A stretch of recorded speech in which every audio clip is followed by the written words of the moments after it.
բանակում հերթական զոհն ունենք խաղաղ պայմաններում, չեք կարծում, որ սրա համար պետք է հստակ պատասխանատվության ենթարկվեն պատասխանատուները, օրինակ Սուրեն Պապիկյանը որպես նախարար, ԳՇՊՏ-ը, գուցե այլ անձինք, չգիտեմ այդ պատասխանատվություն ազատման տեսքով կլինի կամ որևէ այլ ձևաչափով, բայց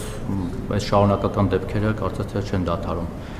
Ալեն Սիմոնյանի մասով առավոտյան ես գրել էի, դուք այսօր հաստատեցիք իր հարսանեկան նվերը, այսպես ասած, կարող եք նվեր չտանել, ոնց որ պաշտոնը, ուղղակի զուտ հետաքրքիր գործընկերներս էլ հուշեցին, որ ձեր հարաբերությունները լարված են, ասում են մի հատ Արթուր Բարիշեցիք Ալեն Սիմոնյանի հետ, ոնց ստացվեց, որ պաշտոնին նշանակեցիք, կարգավորվեցին հարաբերությունները, թե չէ, որտեղ ձեր նախորդ պատասխանների ցել էր զգացում, որ կարծես թե մի բան այն չի,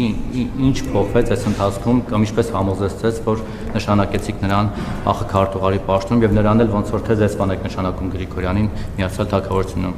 Եվ մի բան ռուսական սանկցիաների հետ կապած, տեսեք դուք, ես հիշում եմ ձեր թիմը դեռ նախընտրական շրջանում էլ Սամվել Կարապետյանին գրեթե ազգի դավաճանի պիտակով այսպես մեղադրում էր, որ դուք եք անում Ռուսաստանի հետ ձեր կապերը օգտագործելով, որ Լարսում սանկցիաներ են, վատ իրավիճակ է, Ռուսաստանը սանկցիաներ է իրականացնում, բայց ես ձեզ չգիտեմ, դուք տեղյակ եք այդ մարդկանց մասին թե չէ, բայց ուզում եմ հստակ տեղեկություն հաղորդել եւ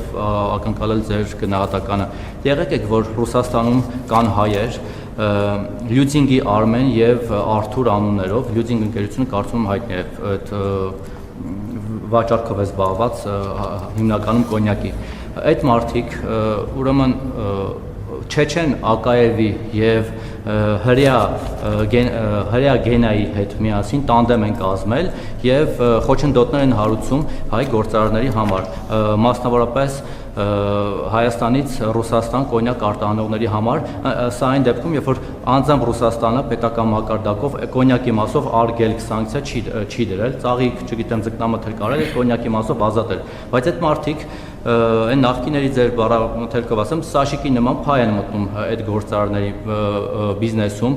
պարտադրում են, որպեսզի ստեղծում են պայմաններ այդ Ակաևի մյուսների միջոցով, որպեսզի այդ սելխոզ, այդ նadzորները ռուսական գնան, խնդիրներ հարուցեն, օրինակ կոնյակ արտադրողների այնտեղի բազաների համար փակեն, լիցենզիայից զրկեն, որպեսզի այստեղից արտադրողները միայն իրենց լյուդինգի միջոցով կարողանան արտահանել եւ իրենց փայ տալ 15-ից 17% չափով։ Դրանք հստակ տվյալներ են, դուք էլ կարող եք ձեր հնարավորություններով ճշտել։ Օրինակ դուք ինչ եք պատրաստվում անել այս կապակցությամբ,